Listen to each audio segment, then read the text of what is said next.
Deuteronômio, capítulo de número 30, versículo 19, diz assim: Os céus e a terra tomo hoje por testemunha contra ti, que te tenho proposto a vida e a morte, a bênção e a maldição.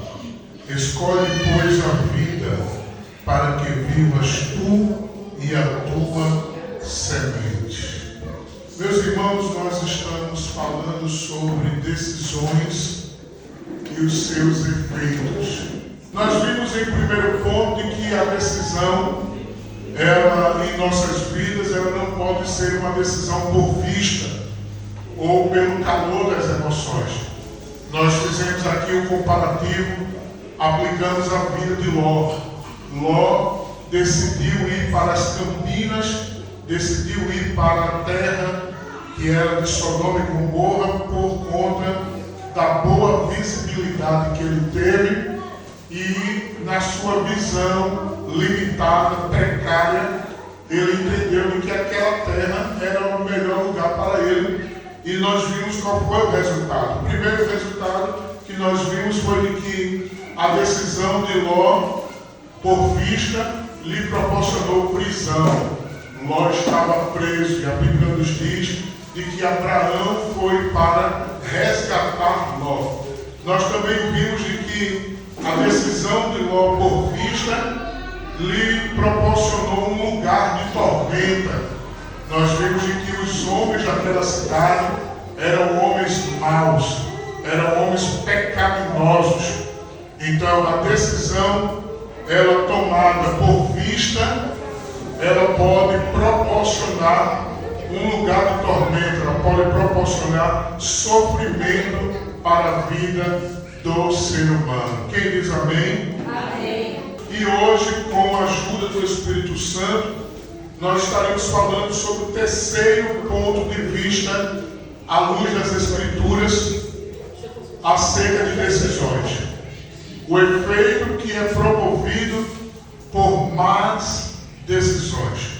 As decisões que nos afastam de Deus causam problemas profundos. Hoje nós falaremos sobre decisões que nos afastam de Deus. Essas decisões, elas causam problemas profundos.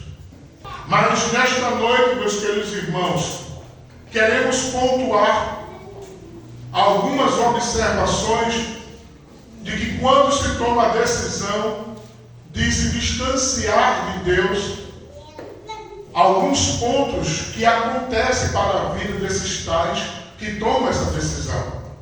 Tomar a decisão de se distanciar de Deus é o mesmo que decidir brincar com o pecado. Quem toma o caminho de se distanciar de Deus, geralmente está brincando com o pecado. E brincar com o pecado é uma locomotiva. Brincar com o pecado é uma via. Brincar com o pecado é um mecanismo que nos leva para se distanciar de Deus. Veja aí, por gentileza, irmãos. Juízes, capítulo de número 16. Livro de Juízes, capítulo de número 16. Está logo após do livro de Josué. Juízes, capítulo de número 16. Versículo de número 19, a primeira parte. Juízes, capítulo 16, versículo 19, a primeira parte diz assim: Então ela o fez dormir sobre os seus joelhos. Somente esta parte. Quem brinca com o pecado, irmãos, entra num estado de sono espiritual. Quem brinca com o pecado sempre está num sono espiritual. Perceba de que Dalila tentou Sansão uma vez, 2 vezes, 3 vezes. Todos os dias ela lhe tentava. Todos os dias ela buscava informação dos seus mistérios, dos seus segredos. Dalila aqui é o representativo da tentação. Dalila aqui é o representativo do veículo para atrair, para seduzir, para dominar, para fraudular o homem, a mulher de Deus que vive uma vida de intimidade com o Senhor. E perceba, irmãos, de que Sansão deitou sobre os joelhos de Dalila.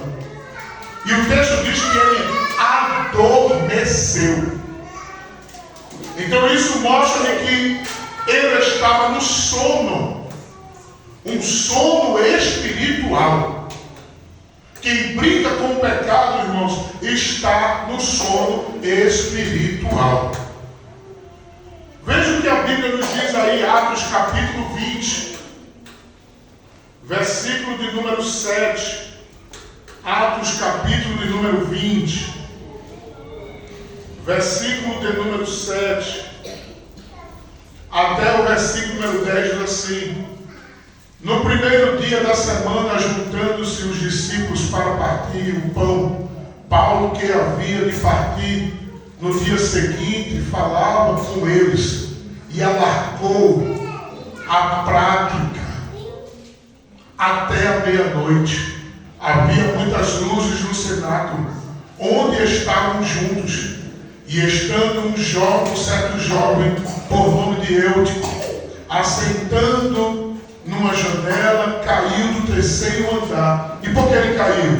Tomando de um sono profundo, lhe sobreveio durante o extenso discurso de Paulo, e foi levantado morto. Perceba, irmãos, de que Eutico aqui também é uma prova cabal de que quem está no sono espiritual, ele não consegue entender as coisas espirituais. Perceba de que a ministração de Paulo, o discurso de Paulo, a pregação de Paulo, para ele era prolongada. E isso lhe proporcionou sono. É claro que ali o sono era literal, mas fazendo uma aplicação, transliterando, aquele sono se refere também ao sono espiritual, porque ele não estava suportando ouvir a palavra de Deus. E o que tem de pessoas aí fora, irmãos, que não quer mais estar ouvindo a sã palavra, a sã doutrina. Eles querem chave, querem carro, querem bênção, querem que Deus faça, e Deus vai fazer, e Deus vai acontecer. Eu creio, nós cremos nisso, mas o crente não vive só de profecia. O crente vive da palavra. A palavra é que alimenta, a palavra renova, a palavra transforma, a palavra liberta, a palavra mostra o caminho para o céu, mostra o caminho para o inferno. A palavra santifica, a palavra é a condutora que nos proporciona uma vida de santidade e intimidade com Deus. Quem confirma isto, diga glória a Deus. Mas ele não quis, porque ele estava no sono, e o sono dele lhe proporcionou morte. Quem vive no sono espiritual, irmãos, caminha passos largos para uma morte espiritual. Veja ali, irmãos, ainda Efésios capítulo 5. Efésios capítulo 5. Depois de 2 Coríntios, Gálatas e depois Efésios. Capítulo de número 5. Efésios capítulo de número 5, versículo 14. Diz assim a palavra do Senhor. Efésios 5, 14. Diz assim a palavra do Senhor: pelo que diz, desperta, ó tu que dormes, e levanta-te dentre os mortos, e Cristo te esclarecerá. Escute aqui, irmãos. Às vezes, estar na igreja não quer dizer que está conectado com Deus. Às vezes alguém está na igreja, mas está longe de Deus. Às vezes está cantando, mas está longe de Deus. Às vezes está pregando, mas está longe de Deus. Porque ele tomou decisões. E essa decisão que é tomada, que distancia de Deus, mesmo estando na igreja, são decisões no oculto, no particular. Que eu não vejo, você não vê, o marido não vê, a esposa não vê, o filho não vê, o pai não vê, a mãe não vê, o pastor não vê, ninguém vê, o vizinho não vê, só ele que sabe, Deus e os demônios e os anjos que estão vendo tudo. Tem pessoas, irmão, que vai estar cantando, recitando, pregando, fazendo tudo para a glória de Deus, mas o coração dele está longe, porque a decisão que ele tomou no particular, no íntimo, no privado, lhe distanciou da presença de Deus. Aí Paulo vai dizer: desperta tu que dormes e levanta-te dentre os mortos. Então isso vai dizer que a pessoa que está adormecida espiritualmente não só está adormecida, mas ela transita, ela convive no meio da mortandade espiritual. Olha o perigo. O perigo de tomar decisões que distanciam de Deus. É uma vida camuflada. É uma vida inescrupulosa. É uma vida mundana. É priorizando mais as coisas seculares, mundanas, do que as coisas espirituais. E aí ele vive só de fachada. Ela vive só de aparência. Porque ele decidiu priorizar aquilo que lhe distancia de Deus. Quem diz amém? Amém. Agora observe, irmão, de que quando se está no sono espiritual, acontece algo muito interessante. Você já percebeu que quando a gente está dormindo, a gente não vê nada, a gente não ouve nada, e tem tipo de sono que é tão pesado que não sente nada. Agora vamos trazer isso para o lado espiritual. Quem está no sono espiritual, irmão, não vê milagre de Deus, não ouve a voz de Deus e nem sente o poder de Deus na igreja. Está a igreja pegando fogo e ele não está sentindo nada. Eita Deus. Está os irmãos vendo o mover, o agir de Deus, ele não está vendo nada. Está a igreja, as crianças, toda a igreja sentindo, ouvindo o que Deus está falando e ele não está ouvindo nada, porque ele está no sono. E às vezes é um sono tão profundo que ele nem ouve, nem vê e nem sente. Misericórdia. Mas tu sabe como é que acorda esses? Tem duas formas. Relógio não acorda quando o sono é profundo. Chamar não acorda quando o sono é profundo. Catucar ele lá, balançar e bater nele também não acorda quando o sono é profundo. Só tem duas formas: jogar água em cima, ou então é sacudir, puxar o lençol, tirar ele da cama, aí ele acorda. Sabe o que é que Deus está dizendo aqui nesta noite? Que ele vai acordar quem está no sono da indolência. Ele vai acordar quem está no sono espiritual. Se for necessário o saculejo de Jeová, ele vai dar o saculejo, ele vai balançar a figueira e ele vai se acordar. Se for necessário um balde de água, que é a palavra, que é o mover do Espírito, vai acontecer. Mas dormir não vai ficar, dormir não vai ficar, porque o Senhor vai chegar com providência. Mas vai acordar. Segundo efeito de quem toma a decisão de se distanciar de Deus, ainda Juízes capítulo 16. Vamos voltar lá, irmãos. Juízes capítulo 16. O segundo efeito de quem decide se distanciar de Deus.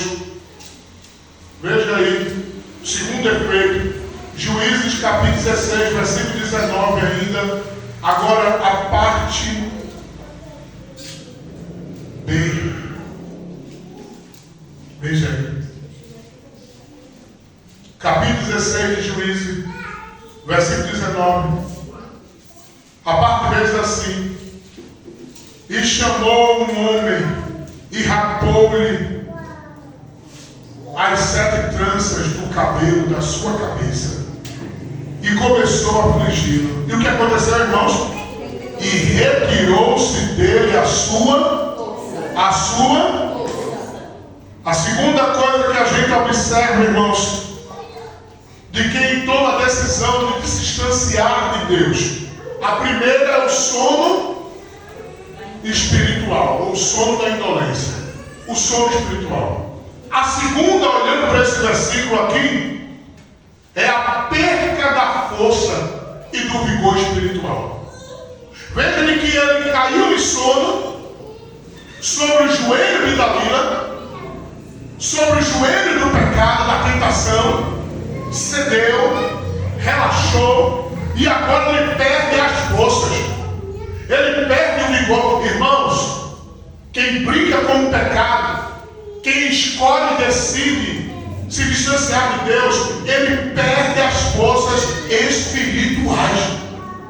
Ele não tem força de orar, ele não tem força mais de jejuar, ele não tem força de ler a palavra, ele não tem força de ir para a igreja, ele não tem vigor para sair para evangelizar, ele não tem vigor para dar uma palavra, ele não tem vigor para evangelizar, ele não tem vigor para aconselhar alguém pela palavra. Ele perde, ele fica agora totalmente estático, inércio, parado, congelado, vagaroso, lento, porque ele perdeu as forças.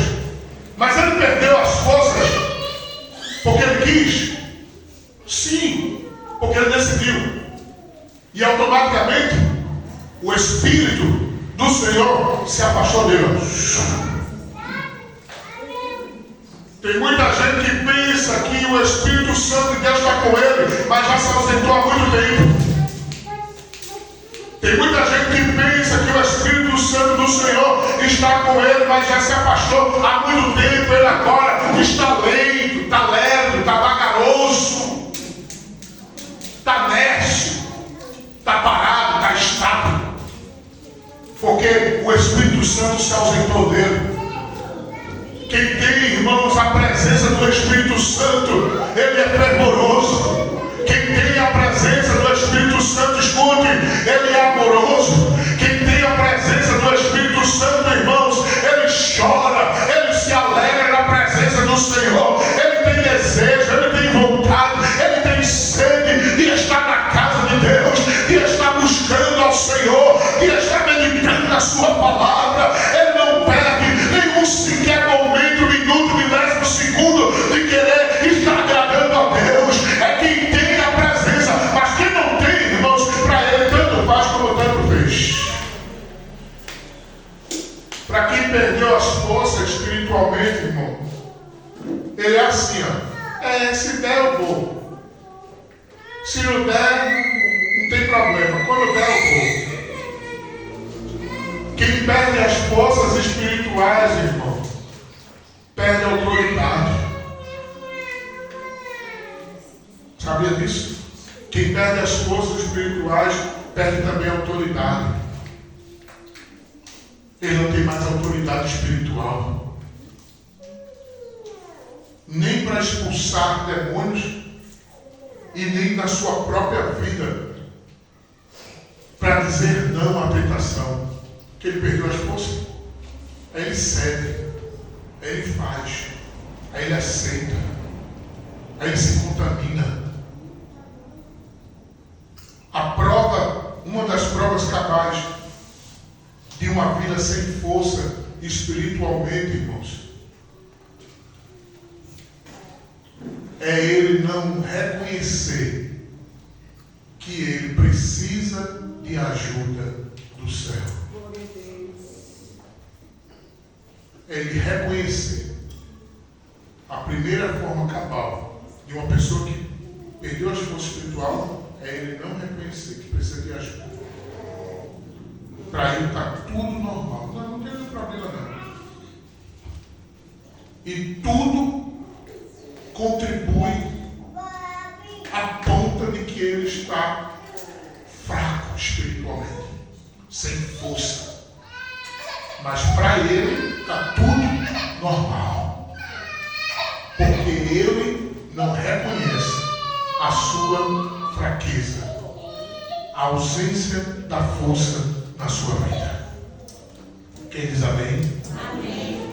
Veja aí, irmãos, Lucas capítulo 10, versículo 40 diz assim: Marta, porém, andava distraída em muitos serviços.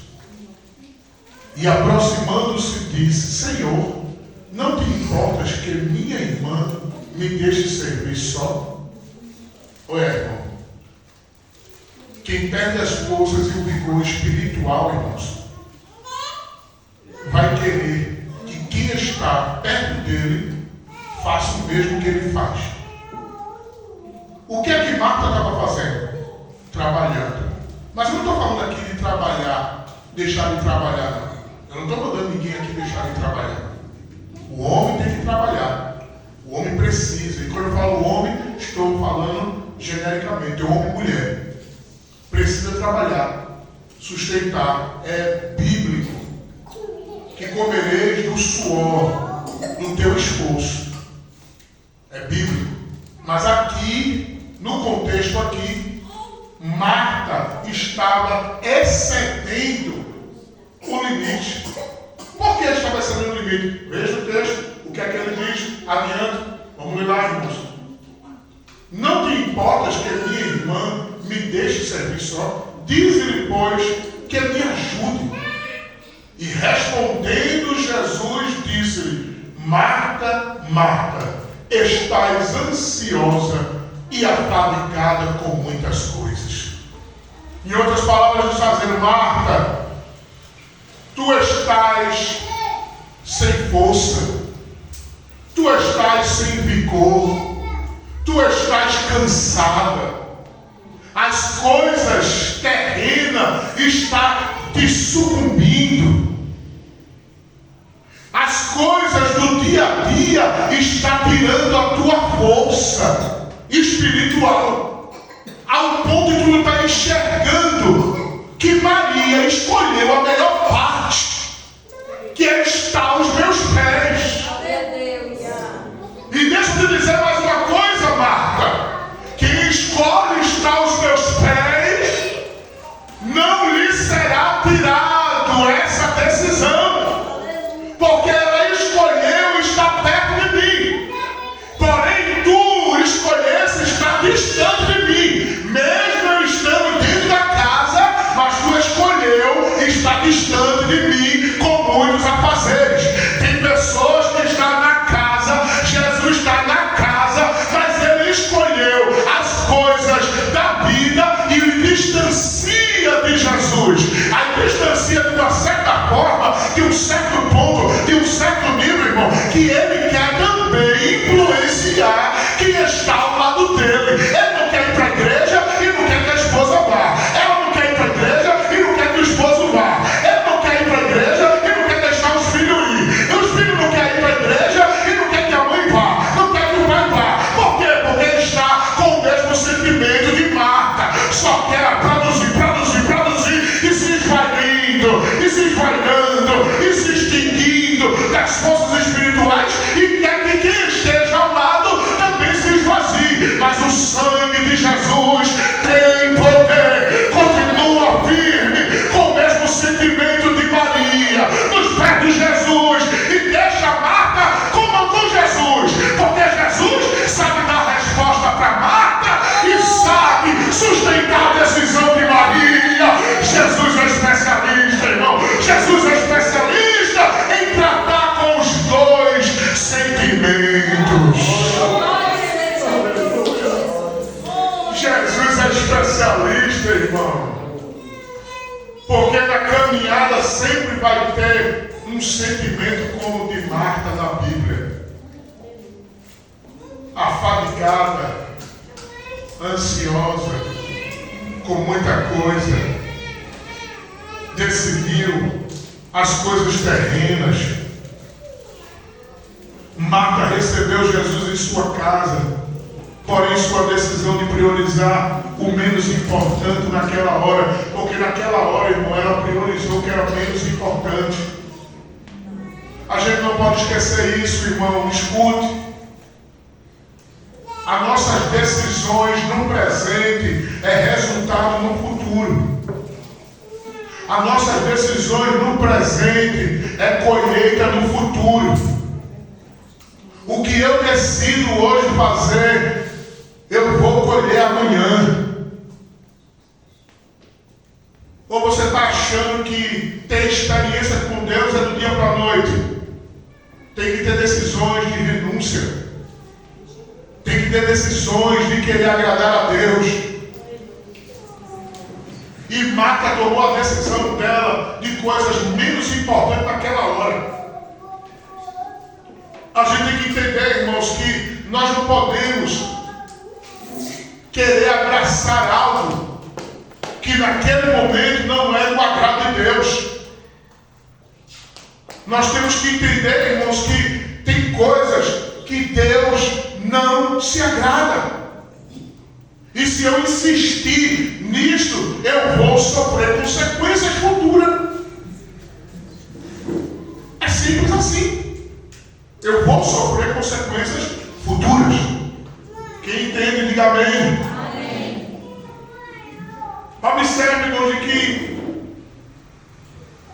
lhe colocou em um posicionamento de distanciamento entre ela e Jesus. A escolha de Marta naquela hora lhe colocou um posicionamento de distanciamento entre ela e Jesus. Enquanto Maria estava nos pés de Jesus, Marta estava distante de Jesus. Enquanto Maria estava silenciosa, porque o texto não mostra Maria falando nada. Então isso quer dizer que Maria estava silenciosa, só desfrutando de estar nos pés de Jesus. Enquanto isso, Marta estava muito falante, estava muito eufórica, estava muito ansiosa. Porque quem fica distante de Jesus, irmão, fala muito, reclama muito. Quem fica distante de Jesus, irmão, só vê dificuldade, só vê problema. Mas quem toma a decisão de estar pertinho de Jesus, ele fica em silêncio. Mas não é em silêncio porque eu não tenho o que falar, não. É em silêncio porque Jesus está no controle, resolvendo tudo. Ele já tem a sensibilidade de quando está perto de Jesus, saber que ele está no controle. E se ele está no controle, a nossa função é se silenciar, ficar calado e deixar Jesus falar. Fala, Jesus, fala, Jesus, fala, Jesus, que a tua igreja ouve. Aleluia, glória a Deus. Terceiro, Juízes capítulo 16. Veja aí, versículo 20. Terceiro ponto. Juízes 16, versículo 20, diz assim: e disse ela: os filisteus vêm sobre ti, Sansão. E despertou do seu sono e disse: serei ainda esta vez como dantes, e me livrarei. Agora veja aqui, porque ele não sabia que já o Senhor se tinha retirado.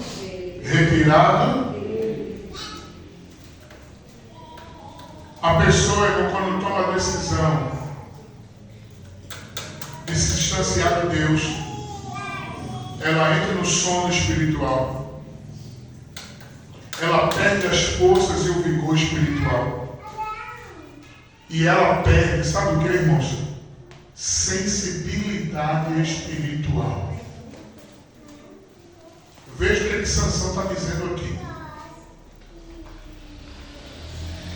Vou como antes e me livrarei, não sabendo ele que o Senhor já tinha se retirado dele. perdeu a sensibilidade espiritual. Tem gente, irmão, que está morto espiritual e nem sabe. Que Deus se afastou dele e nem sabe. Só por conta de brincar com o pecado. Só por conta das decisões erradas que tomou. Só por conta de decidir priorizar aquilo que é menos importante do que o que é mais importante, que é a vida espiritual. Sansão brincou com o pecado. E essa decisão que ele tomou lhe custou caro. Ei, escuta, tem decisões que custam muito caro. Tem decisões que nós tomamos que o preço é muito alto. Eu sei que o preço maior foi o preço que Cristo pagou na cruz do Calvário. Mas vocês estão me entendendo, eu estou falando no sentido da cobrança, no sentido da conta que vai chegar. Porque um dia a conta chega. E a conta é alta. É como um cartão de crédito. Vai usando e começa com 5, 10 reais, 15, mas só que não é mais 15. Porque 5, 10, 15, com mais 15 já foi 30. E bota mais 25, e já foi agora 30. Com 25 já foi 55. E bota mais 25. E 55 com 25 já vai 80. E a conta é veloz. A conta é alta, é rápida, é uma avalanche pelas decisões. Tem decisões, irmão, que ela vai custar muito caro. Tem decisões que ela vai custar muito caro e pode correr o grande risco de não ter como pagar essa conta.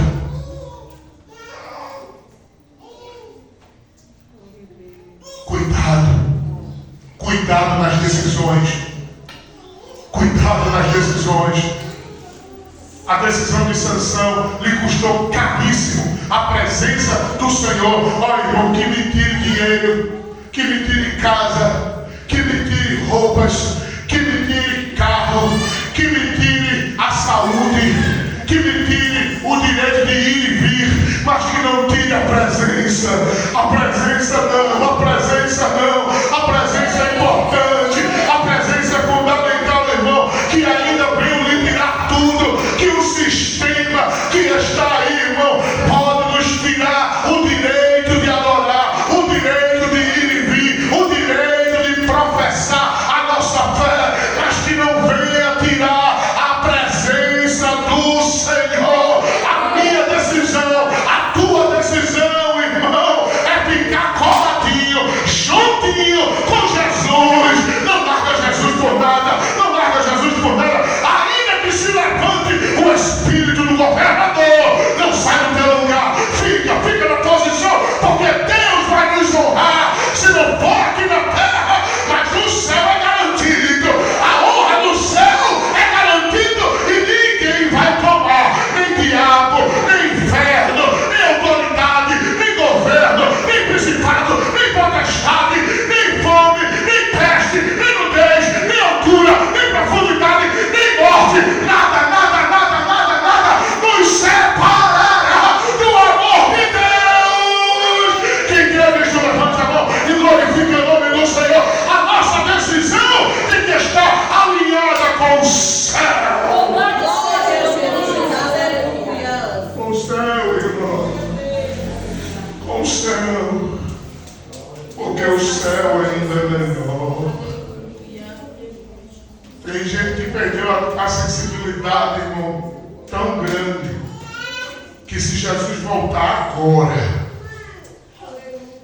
ele pensa que vai subir no sol. Sabia disso? E a Bíblia nos mostra isso. Espera aí.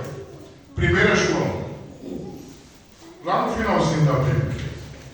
1 João. Capítulo de número 2. Versículo 28. Olha o que aqui diz a palavra do Senhor. 1 João, 2 e 28. 1 João 2 e 28. Olha o que nos diz a palavra do Senhor. E agora, filhinhos, permanecei nele. Ou seja, decisão. Permanecei nele. Diga comigo, eu decidi ficar com Jesus até o fim. Então essa é a nossa decisão. Ficar com Jesus até o fim. Agora veja o que o texto diz. O texto continua dizendo: para que, quando ele se manifestar, ou seja, quando ele voltar, tenhamos confiança, certeza, convicção de que vai subir. E não sejamos o que, irmãos? Confundidos por ele na sua vinda. Sabe o que é isso? Quando se perde a sensibilidade espiritual, fica achando, convicto de que vai subir, mas não vai. De que Jesus vai levar ele, mas não vai. Porque ele perdeu a sensibilidade. Ele já está igual ao mundo. Ele faz as coisas do mundo. E tem aí, irmãos, tem aí uma situação tão terrível. Tão terrível.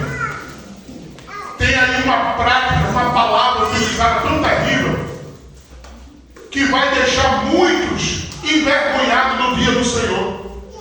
No dia do arrebatamento. Sabe qual é? Tem nada demais.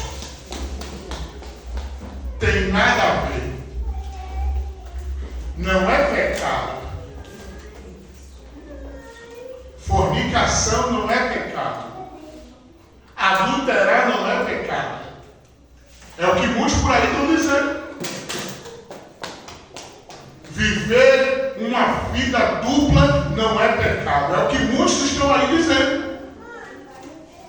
É o que muitos estão aí fora falando. E fora que eu falo, não é aqui fora da igreja, não, no mundo. Que agora é comum, é normal casar 1, 2, 3, 4, 5 vezes. Porque perdeu a sensibilidade espiritual. Perdeu a sensibilidade espiritual. Então para ele é banal, é comum, é normal. Viver uma vida dúbia. Viver uma vida profana. Está na igreja, come no pão, bebe no cálice, prega, canta, adora, cultua, levanta a mão, chora, mas quando sai, se prostitui, adultera, mente, rouba, trapaceia, engana, vive uma vida de raiva, de rancor, de mágoa com seus irmãos, não perdoa, nem quer falar, nem quer ver, quer viver uma vida normal.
santidade. Aleluia. O céu é lugar de santidade.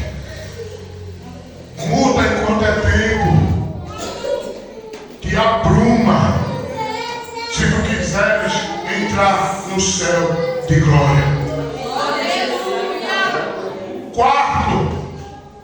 Quarto efeito de quem toma a decisão de se distanciar de Deus. Juízes capítulo 16, versículo 21. Juízes 16, versículo 21. Diz assim, só a primeira parte. Então os filisteus pegaram nele e fizeram o quê? E lhe arrancaram o quê? Os olhos. Então, o quarto efeito de quem decide se distanciar de Deus é perder a visão espiritual. Sansão perdeu a visão. Sansão perdeu a visão. Quem se distancia de Deus, irmão, perde a visão espiritual. Quem se distancia de Deus não tem mais visão espiritual. As coisas estão acontecendo, ele não está enxergando nada. Dentro de casa está assim, ó. E ele não está enxergando que isso que está acontecendo é espiritual. Porque ele perdeu a visão espiritual. Porque ele decidiu se distanciar de Deus. Ele preferiu as coisas terrenas. E quem prefere as coisas terrenas perde a visão do céu. O apóstolo Paulo vai dizer assim: se já estás morto em Cristo, buscai as coisas que são de cima, pensai nela, porque vós sois de cima. Então isso quer dizer que o crente salvo em Jesus, que vive uma vida perto do Senhor, decidiu uma vida perto do Senhor, ele tem visão espiritual. Mas quando ele decide se afastar, ele perde a visão espiritual. Ele já não vê mais com os olhos espirituais, ele vê com os olhos carnais. Ele vê com os olhos carnais. Ele agora já censura tudo. Ele agora já reclama de tudo. Mas quem está com os olhos carnais, não está mais espiritual, ele é murmurador, ele é falador, ele é gerador de contenda. Ele faz discípulos para ele faz reuniões para se opor contra a igreja, contra os escolhidos do Senhor, contra as ovelhas da casa do Senhor. Quando ele perde a visão espiritual, irmãos, ele nem quer mais botar o pé na igreja, porque ele se acha superior aos que estão dentro da igreja. Então ele se olha e diz assim: não, eu estou acima da altura de todos que estão na igreja, que não compete eu estar lá, porque os que estão lá não estão no meu nível. Então eu não vou para a igreja. Meu irmão, para meditar comigo. Na igreja pode cair gente endemoniada, sim ou não? Então, se cair gente endemoniada na igreja, quer dizer que o diabo entrou aonde? Dentro da. Mas se o que perdeu a visão espiritual não quer mais entrar na igreja, então ele é pior do que o diabo. Segura essa aí. Porque se o diabo entra e a pessoa cai endemoniada, mas ele não quer entrar na igreja, então ele é pior do que o diabo. É forte, né? Mas tem que parar para acreditar. Mas por quê? Porque perdeu a visão espiritual. Mas o cego espiritual, irmão, ele anda em densas trevas. ele não enxerga um palmo na frente dele, porque ele está cego espiritualmente. Quem diz amém? Amém. Apocalipse capítulo 3, versículo 17 e 18, fala acerca da igreja de Laodiceia. E é interessante que para as pessoas de lá, daquela igreja, eles eram pessoas que tinham uma boa visão, pessoas que eram ricas, pessoas que eram em destaque, mas que na visão de Deus, eles eram miseráveis, pobres, nus e cegos. Porque não adianta, irmão, impressionar as pessoas, quando para Jesus já está reprovado. Não adianta impressionar a multidão, quando para o Senhor já está reprovado. Tem muitos aí fora que está impressionando a multidão, mas que para o Senhor já está reprovado há muito tempo. Tem muitos aí fora que tem o título de famoso, mas que para o Senhor é pobre, é desgraçado, é nu. Tem muitos aí fora que tem uma alta visão espiritual, mas que para Deus está cego, e Deus aconselha a este comprar a ele colírio para que unja os seus olhos.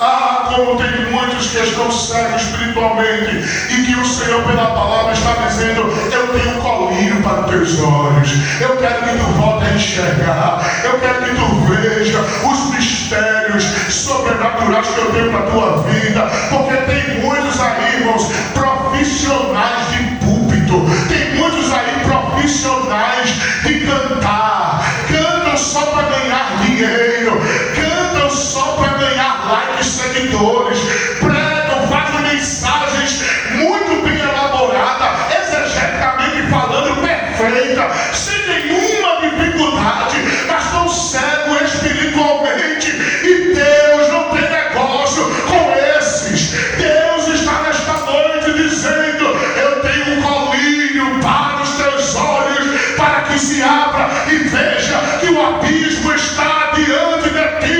É tempo de se humilhar, é tempo de renunciar, é tempo de voltar ao primeiro amor, e vai encontrar remédio no céu, porque Jesus ainda cura.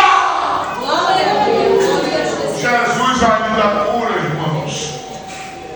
E por último, Juízes capítulo 16, versículo 21, a última parte diz assim: e fizeram descer a Gaza. Segura aí. E fizeram descer a Gaza. Quem decide, irmão, se distanciar de Deus, escute bem, é conduzido, é levado pelo inimigo para o seu território. Olha, quem decide se distanciar de Deus é conduzido, levado pelo inimigo para o seu território.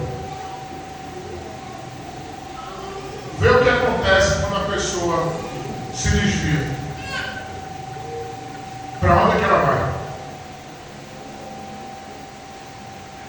Ou vai para a cachaça? Ou vai para a prostituição? Ou vai para uma vida profana? Mas para alguma coisa ele vai. Isso quer dizer que ele é conduzido para o território do inimigo. Sansão foi levado para a terra de Gaza, para o centro dos filisteus, para a casa do inimigo. E foi levado para lá para quê, irmãos? Veja aí o que o texto diz mais adiante. E amarraram com 2 cadeias de bronze. Ele foi levado para a terra do inimigo para ser prisioneiro. Quem decide se afastar de Deus, irmão, vira prisioneiro do inimigo. Vive numa prisão espiritual. É por isso, irmão, que é difícil. Não é impossível, mas é muito difícil para quem se afasta dos caminhos do Senhor retornar. Porque ele foi conduzido para a terra do inimigo e foi preso. Então a situação dele fica muito mais difícil para ele retornar. Mas não é impossível. Diga amém. É difícil, mas não é impossível. E louvamos a Deus porque o texto vai dizer no versículo final: e o cabelo de Sansão foi crescendo. Diga comigo: o cabelo de Sansão foi crescendo. Sabe o que quer dizer isso, irmão? A força de Sansão estava onde? Era nos cabelos. O mistério de Deus era onde? Nos cabelos de Sansão. Então isso quer dizer o quê? Os cabelos de Sansão estavam crescendo. Dá a entender que Deus estava lhe dando uma nova oportunidade. Você está entendendo o que Deus está dizendo? Alguém tomou a decisão de se afastar de Deus. Perdeu a visão espiritual. Entrou no sono da ignorância. Perdeu a sensibilidade espiritual. Aleluia. Perdeu as forças. Foi prisioneiro do inimigo. Mas assim como os cabelos estavam crescendo, também Deus vai dar mais uma chance. Deus vai dar mais uma oportunidade para quem decidiu se afastar dos caminhos dele. Pega essa palavra. Deus vai dar mais uma chance. Deus vai dar mais uma oportunidade ao teu filho. Deus vai dar mais uma oportunidade ao teu marido. Deus vai dar mais uma oportunidade à tua esposa. Deus vai dar mais uma oportunidade à tua casa. Vai ter restauração. Vai ter libertação. Vai ter visão novamente. Deus vai mudar o cenário. Deus vai mudar a situação. Fica tranquilo. Fica tranquila. Só faz orar. Só faz orar. Só faz orar. E vê o milagre que Deus vai fazer. Deus vai restaurar. Se você crê nesta palavra, glorifique o nome do Senhor. Vai ter restauração. Vai ter restauração. Vai ter restauração. Não vai ficar como está. Porque o Senhor vai restaurar. Quem crê nesta palavra, diga glória a Deus.